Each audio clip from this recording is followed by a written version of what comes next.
আমি কানাডার একটি মহিলার বাড়িতে গাড়ি চালানোর কাজ করতাম। আমার সরলতার সুযোগ পেয়ে মালকিন আমার সাথে যা করলো সেটা শুনে তো অবাক হয়ে যাবেন। কারণ মালকিনের মেয়ে তো, তার যুবতী মেয়ে আমাকে একটু অন্য নজরে দেখত। আমার সাথে যখন গাড়িতে যেত তখন আমার কাছে আসার চেষ্টা করত। একদিন সেই মহিলা বলে, তুমি আমার মেয়েকে 2 মাসের জন্য বিয়ে করে নাও, পরিবর্তে তোমাকে আমি অনেক টাকা দেব, আর যদি রাজি না হও তবে তোমাকে জেলে পাঠিয়ে দেব। আমি তার মেয়েকে বিয়ে করে নিই, কিন্তু বিয়ের রাতে তার মেয়েকে দেখে আমার আত্মা কেঁপে ওঠে।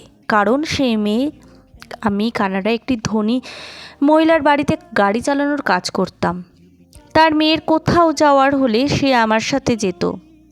আমি আজ পর্যন্ত কখনো সেই মেয়েটার মুখ দেখিনি, কারণ সে সব সময় তার মুখ একটা রুমাল দিয়ে ঢেকে রাখত আর চোখে কালো চশমা পরে থাকতো। একদিন আমি সেই মহিলার মেয়েকে বাজারে নিয়ে গিয়েছিলাম এবং সেখান থেকে ফিরেছিলাম। সে আমার সাথে সামনের সিটে বসে গেল। সেটা দেখে আমি একটু অবাক হয়ে যাই, কারণ এমনটা আজ প্রথমবার হয়েছিল। তা না হলে এর আগে সে সব সময় পিছনেই বসতো।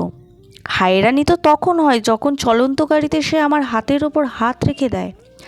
ভয়ের চোটে আমার সারা শরীর কেঁপে ওঠে, কারণ এটা আমার সাথে প্রথমবার হয়েছিল। তার এই রকম ব্যবহারের জন্য আমি পুরো ঘেমে যাই। কাজ সে আমার একটু অন্য নজরে দেখেছিল। তার এই রকম ব্যবহারের জন্য আমার নিজেরই লজ্জা অনুভব হচ্ছিল। আমি যতটা সম্ভব জোরে গাড়ি চালিয়ে তাড়াতাড়ি বাড়ি পৌঁছে আসি। আমি নিজের ঘরে বসে আমার সাথে ঘটে যাওয়া ঘটনাটার কথা ভাবছিলাম। ঠিক তখনই সেই মহিলা আমার নিজের ঘরে ডেকে পাঠায়, আর সে সমস্ত কথা আমাকে বলে। সেই কথা শুনে আমার হুঁশ উড়ে যায়। সে আমাকে বলে যে, তুমি আমার মেয়েকে বিয়ে করে নাও, পরিবর্তে আমি তোমাকে অনেক টাকা দেব, আর যদি তুমি আমার কথা না শোনো তবে তোমাকে মিথ্যে অপবাদে জেলে পাঠিয়ে দেব। আমি সেই মেয়েটাকে বিয়ে করতে চাইতাম না, কারণ আমি হিন্দুস্তানে অন্য একটা মেয়েকে ভালোবাসতাম।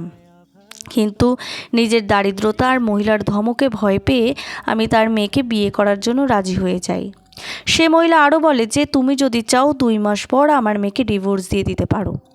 এই কথা শুনে আমি বিয়ে করে নিই, কিন্তু বিয়ের রাতে সেই মেয়েটা তো আমার অবস্থা খারাপ করে দেয়। আমার সে তো আত্মা কেঁপে ওঠে। যখন সেই মেয়েটা আমার কানাডা আসার 1 মাস হতে যাচ্ছিল, কিন্তু এখনও পর্যন্ত আমি কোনো ভালো কাজ খুঁজে পাচ্ছিলাম না। আমার এখানে আসার ঘটনা একটু অদ্ভুত ছিল। যাকেই আমি সেই ঘটনা বলতাম সে আমার কথা বিশ্বাস করতো না। আমি তো কখনোই স্বপ্নেও ভাবিনি যে এখানে আমি আসতে পারবো। আমি আমার বাড়ির দারিদ্রতার জন্য অনেক বেশি চিন্তিত ছিলাম, কারণ আমার বাড়িতে একটি যুবতী বোন ছিল যার তখনও বিয়ে হচ্ছিল না, আর তার বিয়ের বয়স পার হয়ে যাচ্ছিল। তার বিয়ে এই কারণেই হচ্ছিল না কারণ আমার কাছে তার বিয়ে দেওয়ার জন্য পর্যাপ্ত পরিমাণে টাকা ছিল না। একদিন আমি রাস্তায় চিন্তায় বসেছিলাম, তখনই একটা লোক বড় গাড়ি করে এসে আমার পাশে বসে আর বলে, তোমাকে দেখে চিন্তিত মনে হচ্ছে, যদি তুমি চাও তবে আমি তোমাকে সাহায্য করতে পারি। আমি বললাম, তুমি যাও এখান থেকে, আমি অনেক বেশি চিন্তিত, এই সময় আমার মাথা খারাপ করো না। তখন সে বলে, আমি তোমাকে কাজ দিতে এসেছিলাম, যদি তুমি আমার কথা শুনতে না চাও তো ঠিক আছে, তোমার ব্যাপার, আমি এখান থেকে চলে যাচ্ছি। আমি কিছু একটা ভেবে তাকে বলি, আচ্ছা ঠিক আছে, দাঁড়াও, আমাকে পুরো কথা বলো। কিন্তু আমি মনে মনে ভয় পেয়েছিলাম, না জানি লোকটা ফ্রড কিনা। লোকটি বলে, চিন্তা করো না, তুমি যদি সত্যি তোমার এরকম অবস্থার পরিবর্তন করতে চাও তবে চলো আমার সাথে, আমি তোমাকে বিদেশ পাঠাবো, তুমি পরিশ্রম করে নিজের ভাগ্য বদলাতে পারো। আমি বিদেশ যাওয়ার কথা শুনে চমকেও দাঁড়িয়ে যাই। আমি ভাবি যে লোকটার পুরো কথা আমার শোনা উচিত, কি জানি, হয়তো ভগবান তাকে আমার কাছে পাঠিয়েছে আমাকে সাহায্য করার জন্য। সেই লোকটা আমাকে সাহায্য করতে চাইছিল, তাই আমি তাকে জিজ্ঞাসা করি, না না আমি তোমাকে চিনি না, তুমি আমাকে জানো, তাহলে তুমি কেন আমাকে সাহায্য করতে চাইছো? তখন সে বলে, আমি রোজ কোনো না কোনো গরিবের সাহায্য করি, ভগবান আমাকে অনেক কিছু দিয়েছে, কিন্তু আমার সেই লোকটার কথা বিশ্বাস হয় না, তার ওপর আমায় সন্দেহ হয়। কিন্তু আমার কাছে অন্য কোনো রাস্তাও ছিল না, কিছুদিন আগে নিজের ভুলের জন্য আমি একটা কাজ হাতছাড়া করেছিলাম। আমি ভগবানের নাম নিয়ে সেই লোকটার সাথে চলে যায়। সেই লোকটা আমাকে নিয়ে একটা বড় বাংলোতে আসে, আমাকে একটি বড় ঘরে বসিয়ে চলে যায়। কিছুক্ষণ পরে সে ফিরে আসে। তার হাতে কিছু টাকা ছিল, সেই টাকা সে আমাকে দিয়ে বলে, এই টাকাটা দিয়ে পাসপোর্ট বানিয়ে নাও, কিছুদিন পর তুমি টিকিট পেয়ে যাবে। আমি তো বিশ্বাসই করতে পারছিলাম না যে ভাগ্য এইভাবে আমার সহায় হবে। আমি তৎক্ষণাৎ টাকা নিয়ে সেখান থেকে চলে আসি এবং অল্প কিছুদিনের মধ্যে পাসপোর্ট বানিয়ে নিই। তারপর সেই লোকটার বাড়িতে যাই। সেই লোকটা আমার হাতে টিকিট ধরিয়ে দেয় আর বলে, কাল তোমার ফ্লাইট, সেখানে গিয়ে এই নম্বরে যোগাযোগ করে নিও, তুমি চাকরি পেয়ে যাবে। আমি নিজের বাড়ি লোকেদের বলে কানাডায় চলে আসি। কিন্তু এয়ারপোর্ট থেকে বেরোনোর পর যখন আমি নিজের পকেটে সেই নম্বর খুঁজি, তখন আমি খুঁজে পাইনি। আমার মনে হয় যে হয়তো আমি সেই নম্বরটা হারিয়ে ফেলেছি। আমার তো পায়ের তলায় মাটি সরে যায়। এখন আমি কি করব? আমি তো কাউকে এখানে চিনি না, না জানি সেই লোকটা কে ছিল যে আমাকে এত সাহায্য করে আমাকে এখানে পাঠিয়েছিল। আমার কাছে সেই লোকটার কোনো যোগাযোগ নম্বর ছিল না। কিন্তু আমি যখন সেখানে গিয়ে ফেঁসে যাই, তখন আমার ভীষণ চিন্তা হতে শুরু করে।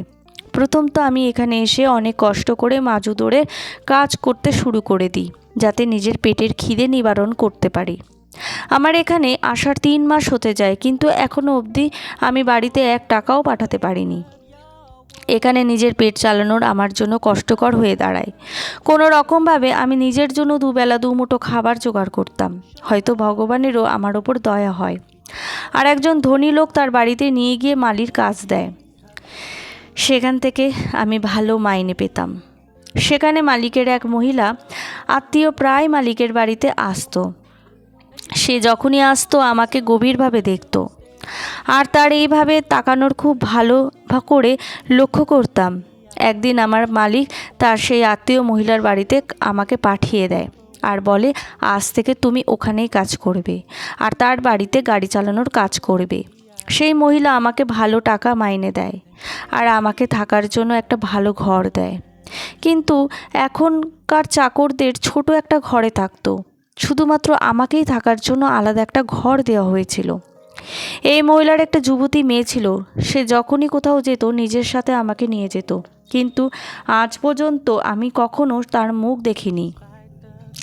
সে নিজেকে একটা চাদরে ঢেকে রাখতো আর তার মুখ ও রুমাল দিয়ে ঢাকা থাকতো। কিছুদিন যেতে না যেতেই সেই মেয়েটার ব্যবহার আমার একটু অদ্ভুত লাগতে শুরু করে। যখনই সে আমার সাথে কোথাও যেত, তখন সে মেয়েটার সময় গাড়ির সামনের সিটে বসে বাড়ি ফিরত আর নানা অজুহাতে আমার কাছে আসার চেষ্টা করত। আমার হাত ধরতো, কিন্তু ভয়ের কারণে আমি কিছু বলতে পারতাম না। একদিন সেই মহিলা আমাকে নিজের ঘরে ডেকেই পাঠায় আর আমাকে বলে, তোমার বোনের জন্য তোমার কত টাকার প্রয়োজন? আমি তাকে বলি যে আমার 1 লাখ টাকা লাগবে। তার বিয়ের সমস্ত পণের জিনিস কিনতে হবে। আমার 3 জন অবিবাহিত বোন আছে, তাদের সবার বিয়ে দিতে হবে আমায়। আর আজকাল তো তুমি জানো জিনিসপত্রের কত দাম, আর তাছাড়া ছেলের বাড়িতেও তো অনেক চাহিদা থাকে। সেই মহিলা বলে, তোমার যত টাকার প্রয়োজন আমি তোমাকে দেব, যা দিয়ে তুমি তোমার বোনদের বিয়ে দিতে পারবে। কিন্তু আমার একটা শর্ত আছে, আর সেটা হলো আমার মেয়েকে তোমায় বিয়ে করতে হবে। আর এই শর্ত শুনে আমার পায়ের তলার মাটি সরে গেল, কারণ এরকম আমি কখনো ভাবিনি। বরং তার মেয়েকে আমার খুব একটা পছন্দ হতো না। আর তাছাড়া নিজের দেশে আমি একটা মেয়েকে ভালোবাসতাম। আমি যখন বিয়ে করব না বলি, তখন সেই মহিলা আমায় ধমকি দেয়। সে বলে, যদি তুমি আমার কথা না মানো, তবে আমি তোমার নামে মিথ্যে অপবাদ দিয়ে জেলে পাঠিয়ে দেব। আমার কাছে আর কোনো রাস্তা ছিল না, বাধ্য হয়ে আমি তার কথা মেনে নিই। তখন সেই মহিলা বলে, আসলে আমার মেয়ে তোমাকে পছন্দ করে, সে তোমাকে অনেক সম্পত্তি দেবে, তুমি যা চাইবে সে তোমাকে দেবে, তুমি সারা জীবন সুখে আনন্দে থাকতে পারবে, তোমার কখনো কোনো জিনিসের অভাব হবে না। কিন্তু শর্ত একটাই, তুমি বিয়ের আগে তার মুখ দেখতে পারবে না, বিয়ের পরেই তুমি তার মুখ দেখতে পারবে। এই সত্য শুনে আমি এক অদ্ভুত হয়ে যাই। কিন্তু এত টাকা দেখে আমি সিদ্ধান্ত নিই যে তার মেয়েকে আমি বিয়ে করব, কারণ এর পরিবর্তে আমি অনেক অনেক টাকা পাবো, যে দিয়ে আমার জীবন বদলে যেতে পারে। আর আমার বোনদের ধুমধাম করে বিয়েও হয়ে যাবে। আর তাছাড়া না বলার আমার কাছে কোনো কারণও ছিল না। আমি অনেক টাকা, সমস্ত সুখ পাচ্ছিলাম। আর এত টাকার পরিবর্তে যদি আমাকে কোনো বাজে দেখতে মেয়ে বা কোনো পঙ্গু মেয়েকেও বিয়ে করতে হয়, তবে আমি তাকেও বিয়ে করে নেব। আমি সেই মহিলার কাছ থেকে অনেক টাকা নিয়ে দেশে পাঠিয়ে দিই, যাতে যত তাড়াতাড়ি সম্ভব আমার বোনদের বিয়ে হয়। কিন্তু মাঝে মাঝে আমার সন্দেহ ছিল যে কোনো সেই মহিলা বিয়ের আগে তার মেয়ের মুখ দেখতে বারণ করছে, আর দ্বিতীয়, সে কেনই বা আমার সাথে তার মেয়ের বিয়ে দিতে চায়। কোনো না কোনো কারণ তো নিশ্চয়ই আছে যা আমার কাছ থেকে গোপন করা হচ্ছিল। এই কথা ভেবে ভেবে আমার মাথা খারাপ হয়ে যায়। একদিন সেই মহিলা বলে, 2 সপ্তাহ পর তোমার সাথে আমার মেয়ের বিয়ে হবে। সে বিয়ের আগেই এখানে চলে আসবে, কিন্তু তুমি তার মুখ দেখবে না বিয়ের আগে। সেই মহিলা আরও বলে যে আমার মেয়ে কিছু দিনের জন্য তার মাসির বাড়ি অন্য দেশে গেছে। যখনই সে ফিরবে সেই দিনই তোমার সাথে তার বিয়ে দিয়ে দেব আমি। ও হ্যাঁ, বলে দিই, আমার মনে হচ্ছিল ওই মহিলার আমাদের বিয়ে খুব সাধারণভাবে দেবে, কিন্তু সেই মহিলা খুব ধুমধাম করে বিয়ের ব্যবস্থা করেছিল। আমি খুব অবাক হয়ে গেলাম। কিন্তু তার মেয়ে তখনও ফেরেনি। আমার মনে হয় সে কি একদম বিয়ের দিনই ফিরবে। আর সেটাই হলো। বিয়ের দিন আমি সকালবেলা নিজের ঘরে দেখি যে গাড়ি থেকে একটা মেয়ে নেমে ঘরে চলে গেল, আর সব সময়ের মতো তার মুখ রুমালে ঢাকা ছিল। সে যেই মহিলার মেয়ে ছিল যে আমার বউ হতে চলেছে, কিন্তু আজও সে তার মুখ রুমাল দিয়ে ঢেকে রেখেছিল। এইসব কিছু দেখে আমি অবাক হয়ে যাই। তারপর ভাবি যে যাই হোক, আজ তো বিয়ে আর কিছুক্ষণ পরে, আর বিয়ের পরে সেই রহস্য ভেদ হয়েই যাবে। এখন শুধু বিয়ের অপেক্ষা করছিলাম। নিজের বাড়িতে এই বিয়ের ব্যাপারে কোনো কিছু বলিনি, কারণ এই বিয়ে কতদিন টিকবে, আদেও টিকবে কিনা তা আমি জানতাম না। তাই নিজের বাড়িতে এই সব কিছু জানিয়ে আমি তাদের চিন্তায় ফেলতে চাইনি। আমাদের বিয়ে হয়ে যায় আর বউকে আমার ঘরে পৌঁছে দিয়ে যায়। আমি অনেক আগ্রহী নিয়ে বউয়ের মুখ দেখার জন্য যখনই ঘুমটা তুলি আর যখনই তার মুখ দেখি, তখন আমার হুঁশ উড়ে যায়। সেই মহিলা বলেছিল যে তোমার বিয়ের আমার মেয়ের সাথে দেব, কিন্তু বউ সেজে যে আমার সামনে বসেছিল সে আর অন্য কেউ নয়। সে তো আমার মুখ থেকে চিৎকার বের হতে হতে থেমে যায়। আমার সারা শরীর কেঁপে ওঠে, আর এক ঝটকায় আমার সামনে আমার সমস্ত অতীত চলে আসে। যখন আমি হিন্দুস্তানি ছিলাম, আমার নাম আয়ুষ, আর আমি MA করার পর রাস্তায় রাস্তায় চাকরির জন্য খুঁজছিলাম। দেশের বাইরে থাকা আমার সব সময় স্বপ্ন ছিল কোনো বিদেশে থাকা লোকেদের জীবনযাপনের ভিডিও দেখতাম। আর আমার মনে তো, যদি আমি কখনো বিদেশে যেতে পারতাম তাহলে কতই না ভালো হতো। আমি সব থেকে বড় ছিলাম, আর আমার 5 বোন ছিল। কখনো কখনো মার বাবার উপর অনেক রাগ হতো যে এতগুলো সন্তান জন্ম দেওয়ার আগে নিজেদের অবস্থা, নিজেদের দরিদ্রতার ওপর নজর রাখা উচিত ছিল। কি হতো যদি সে কম সন্তানের জন্ম দিত? তাহলে হয়তো আমাদের জীবন ধারণ অনেকটা সহজ হতো। বাড়ির বড় ছেলে হওয়ার কারণে নিজের কাঁধে অনেক বোঝা এসে পড়ে। আমি MA করতে করতে কাজ করা শুরু করি। সকালে কলেজে যেতাম আর সন্ধেবেলা কাজ করতে যেতাম। এইভাবেই আমি নিজের পড়াশোনা শেষ করি আর ভালো চাকরির সন্ধান করতে থাকি। কিন্তু আজকের সমাজে চাকরি পাওয়া এত সোজা কাজ ছিল না। অনেক কষ্ট করে, অনেক পরিশ্রম করে একজনের গাড়ি চালানোর কাজ পেলাম। মাইনেও ভালো দিত। সেই জন্যই চুপ করে আমি সেই কাজ করতে থাকি। সকালবেলা 7টায় আমি আমার কাজে চলে যেতাম, আর দুপুরে সাহেবের মেয়েকে দপ্তরে ছাড়তে যেতাম। কখনো 2টো বাজলেও, আবার কখনো 5টা বাজলেও ম্যাডামকে অফিস থেকে নিয়ে আসতে যেতাম। এটা ছাড়া আমার আর কোনো কাজ ছিল না। বাকি সময় আমি ফাঁকাই থাকতাম, কারণ আমার কাজ শুধু সাহেবের মেয়েকে অফিসে নিয়ে যাওয়া আর আসা থাকতো। সাহেবের মেয়ে সবসময় নিজের মুখ ঢেকে রাখতো। আমি কখনো তার মুখ দেখিনি, আর না কখনো তার মুখ দেখার আমার কোনো ইচ্ছা হয়েছিল, কারণ সেখানে আমি শুধু নিজের কাজ করতে যেতাম। আমি কখনো চাইতাম না আমার কোনো ভুলের জন্য আমার কাজটা হাতছাড়া হয়ে যাক, কারণ আমার ঘরের পরিস্থিতি খুব একটা ভালো ছিল না। আমার বন্ধু বলতো সাহেবের মেয়েকে নিজের প্রেমের জালে ফাঁসিয়ে নে, কারণ সে একজন কোটিপতি লোকের মেয়ে ছিল। আর তোমাকে দেখতেও কম স্মার্ট নয়। যদি সে তোমাকে একবার পছন্দ করতে শুরু করে তবে সারা জীবন তুমি আনন্দে কাটাতে পারবে। আমি সেই বন্ধুর কথা ভাবলাম, মাঝে মধ্যে মনে হতো আমি এমনিই করব, কারণ বড়লোক হওয়াই একটু খুব সহজ মাধ্যম, আর এটা খুব সহজ একটা উপায়। কিন্তু ভয়ের কারণে আমি কখনো সাহেবের মেয়ের দিকে চোখ তুলে তাকাতে পর্যন্ত পারতাম না। আমি কখনো তার সাথে কথাও বলার চেষ্টাও করিনি। আমার মনে হতো সে হয়তো বোবা, কথা বলতে পারে না, কারণ 1 মাসের মধ্যে আমি কখনো তাকে কথা বলতে শুনিনি। আমার বন্ধু আমাকে বলতো, তুমি নিজে থেকেই কথা বলার চেষ্টা করো, হতেও পারে সে হয়তো তোমার কথা জবাব দিতে পারে। আমি অনেক সাহস নিয়ে তার সাথে কথা বলার চেষ্টা করি আর বলি, ম্যাডাম আমি কাল ছুটি চাই, কাল আমি তোমায় ছাড়তে আর নিয়ে আসতে পারবো না, আমি কালকে একটা জরুরি কাজ আছে। আমি ভাবলাম সে আমাকে হয়তো কিছু উত্তর দেবে বা জিজ্ঞাসা করবে যে ছুটি কেন নেবে, তোমার কি কাজ আছে, তোমার কি কাজ আছে। কিন্তু সে তো আমার সাথে একটু কথাও বলল না, আর শুধু মাথা নাড়িয়ে দিল। আমার নিজের ওপর খুব রাগ হলো। আমার মনে হলো এই পাথর মেয়েটার সাথে ফালতু আমি কোন কথা বলার চেষ্টা করছি। আমার মনে হয় না কোনোভাবেই সে আমার ফাঁদে পা দেবে। পরের দিন আমি ইচ্ছা করে ছুটি নিই, কারণ আমি ম্যাডামের থেকে ছুটি চেয়েছিলাম। ছুটি নেওয়া ছাড়া আমার আর কোনো উপায় ছিল না। আমার মনে হলো ছুটির পরের দিন গেলে সে নিশ্চয়ই আমাকে জিজ্ঞাসা করবে যে আগের দিন কী কাজ ছিল। তোমার সেই জিজ্ঞাসা করার আগে তার বাবাই আমাকে জিজ্ঞাসা করলো, কালকে তুমি এলে না কেন।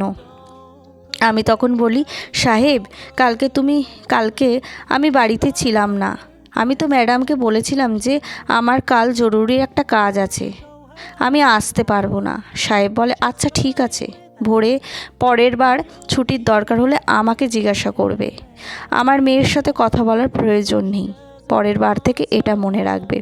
আমি তার কথায় অবাক হয়ে ভাবতে থাকি যে সাহেব তার মেয়ের ওপর এমন রাগ করে কেন থাকে।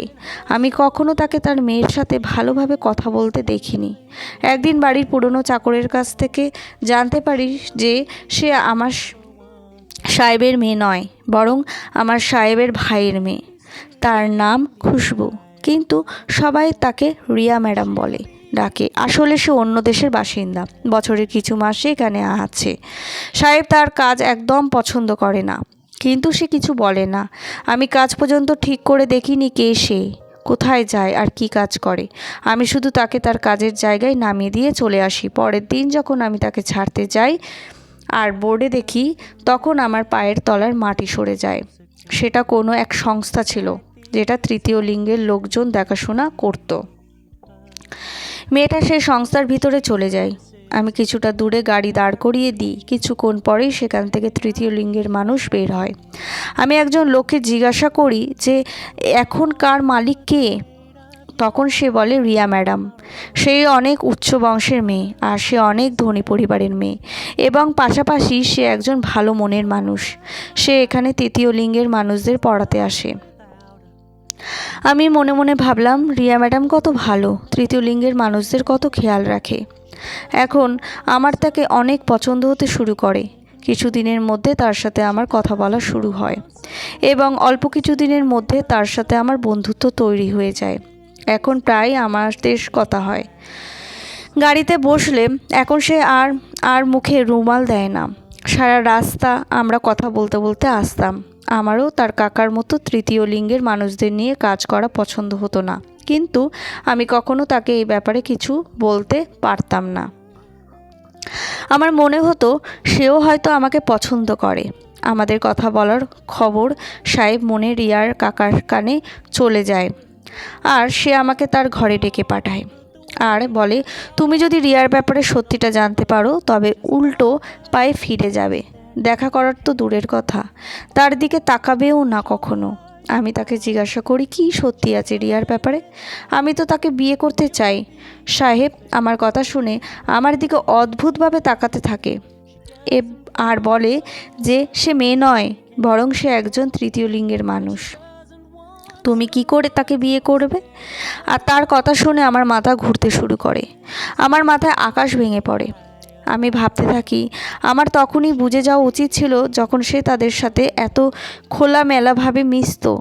রিয়া যখন তৃতীয় লিঙ্গের মানুষদের সাথে মিশত তখন মনে হতো সে যেন তাদেরই একজন, কিন্তু আমার কখনো তার ওপর সন্দেহ হয়নি। সাহেব আমাকে ঠিক কী বলেছিল রিয়ার ব্যাপারে, সব সত্যি জানলে তুমি উল্টো পায়ে ফিরে আসবে। এই কথা শোনার পর আমি রিয়ার সাথে সমস্ত সম্পর্ক শেষ করে দিই, এমনকি তার সাথে কোনো যোগাযোগ রাখিনি, কারণ সে আমার সাথে বিশ্বাসঘাতকতা করেছিল। তার ব্যাপারে সত্যি জানার পর আমার আর তার মুখ দেখার ইচ্ছা কখনো হয়নি। আমি সেই চাকরি ছেড়ে দিই। নানা জায়গায় ধাক্কা খেয়ে আমি কাজ খুঁজতে থাকি। অনেক পরিশ্রম করে ভগবানের হয়তো আমার ভাগ্যের ওপর দয়া হয় আর আমি কানাডায় চলে আসি। কিন্তু আমি জানতাম না কানাডায় আসার পর আমার কপালে কী আছে। নিজের বিয়েতে রাজি হওয়ার সময় আমার একবারও রিয়ার কথা মনে আসেনি, কিন্তু এখন সে আমার সামনে আমার বউ সেজে বসে আছে। সে আর কেউ নয়, বরং রিয়া। যতই অবাক আমি তাকে দেখি হয়েছিলাম, ততই অবাক সে আমাকে দেখে হয়েছিল। আমি হাত দিয়ে মাথা ধরে বসে পড়লাম। আমি তো এটা ভেবেই পাগল হয়ে যাচ্ছিলাম যে আমি একজন তৃতীয় লিঙ্গের মানুষকে বিয়ে করে নিলাম। আমার তো মাথা ঘুরতে শুরু করে, কিন্তু আমার কাছে আর কোনো রাস্তা ছিল না। আমি তার মায়ের কাছ থেকে টাকা আগেই নিয়ে নিয়েছিলাম, যেন আমি নিজের বাড়িতে পাঠিয়ে দিয়েছিলাম। সেই টাকায় নিজের বোনের বিয়ের প্রস্তুতি চলছিল। যদি আমি টাকা না নিতাম তবে সেই মুহূর্তে আমি সেখান থেকে পালিয়ে যেতাম, কিন্তু আমার লোভ আজকে আমাকে এই জায়গায় নিয়ে এসেছে। আমি একজন তৃতীয় লিঙ্গের মানুষকে বিয়ে করে ফেলেছিলাম, আর একজন তৃতীয় লিঙ্গের মানুষ আমার সামনে আমার বউ সেজে বসেছিল। আমি রেগে গিয়ে ঘর থেকে বেরিয়ে যাই। সে কিছু বলে না, দাঁড়িয়ে উঠে নিজের মায়ের কাছে চলে যায়।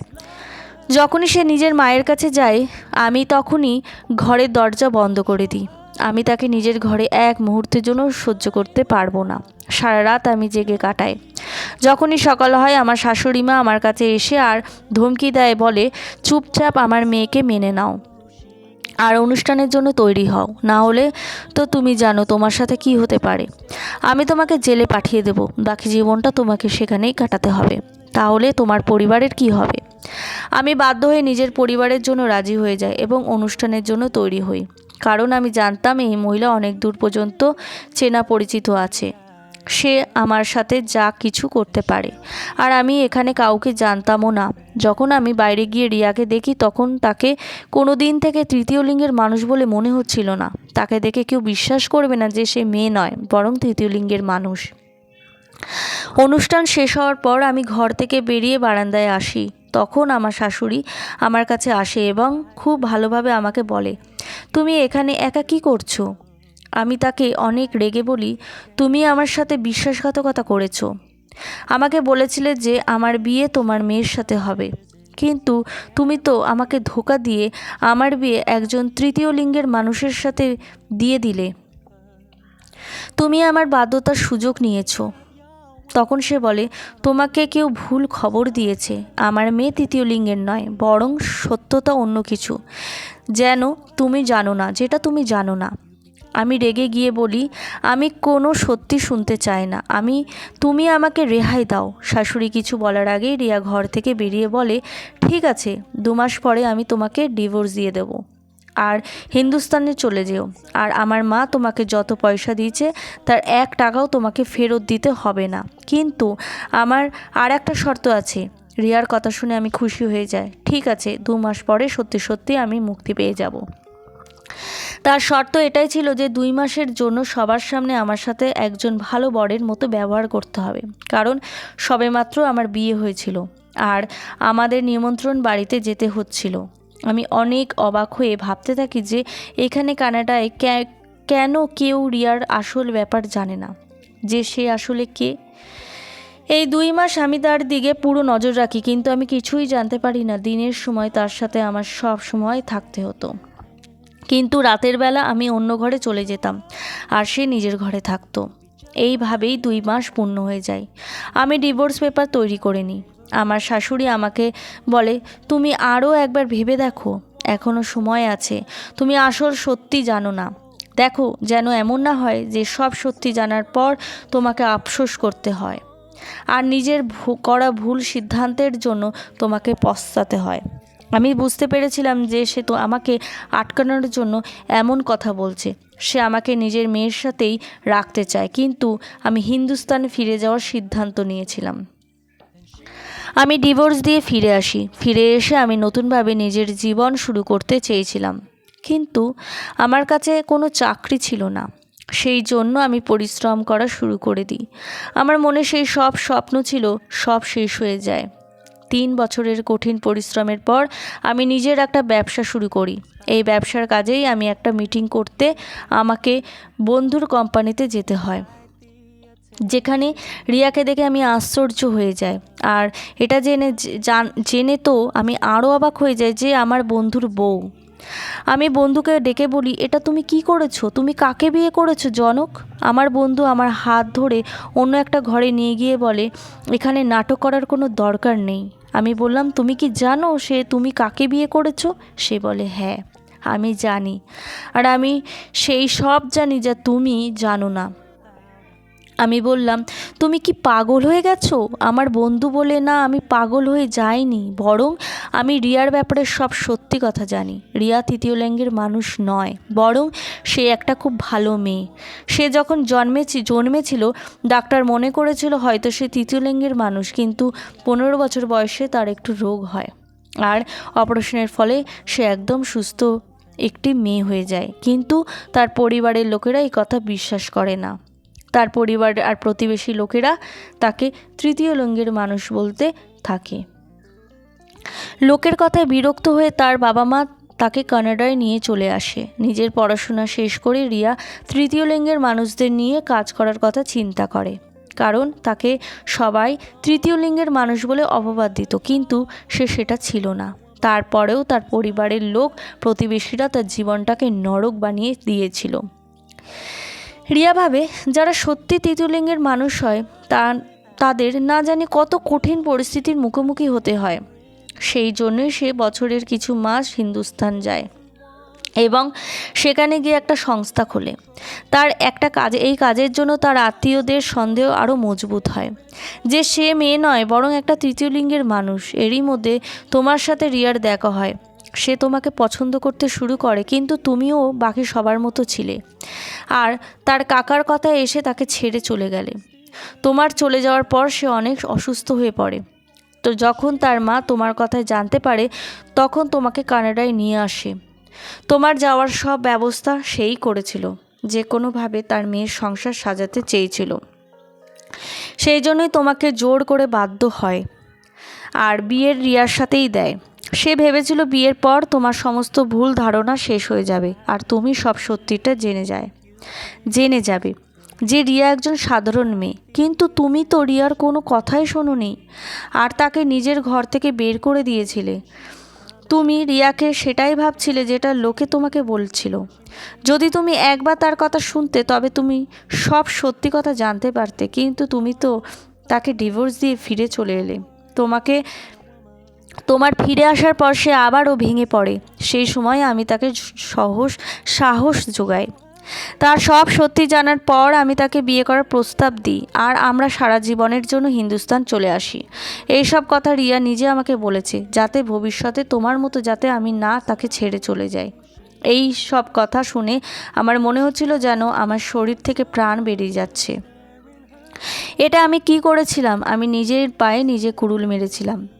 আমার বন্ধু 6 বছর ধরে বিদেশে ধাক্কা খাচ্ছিল। সে কোনো ভালো চাকরি পাচ্ছিল না। রিয়াকে বিয়ে করার পর আজ সে এত বড় কোম্পানির মালিক। আমার বন্ধু আমাকে বলল, সৌভাগ্য অনেক বড় তোমার জীবনে এসেছিল, কিন্তু তুমি লোকের কথা শুনে নিজের ভাগ্য নিজেই নষ্ট করেছো। তোমার দুর্ভাগ্য যে রিয়ার মতো মেয়েকে তুমি ছেড়ে দিয়েছো। সব কথা শোনার পর অনেক দুঃখ নিয়ে আমি সেই অফিস থেকে চলে আসি। এই সব কিছুর জন্য দায়ী আমি নিজেই। এই সব কিছুর জন্য দোষ আমারই ছিল। যদি সেই সময় রিয়ার সব কথা আমি শুনতাম, তাহলে আজ রিয়া আমার বউ হতো। আমি তার সাথে অনেক ভুল করেছি। এই জন্যই ভগবান আমার কাছ থেকে সরিয়ে নিয়ে তাকে একটা নতুন জীবন দিয়েছে।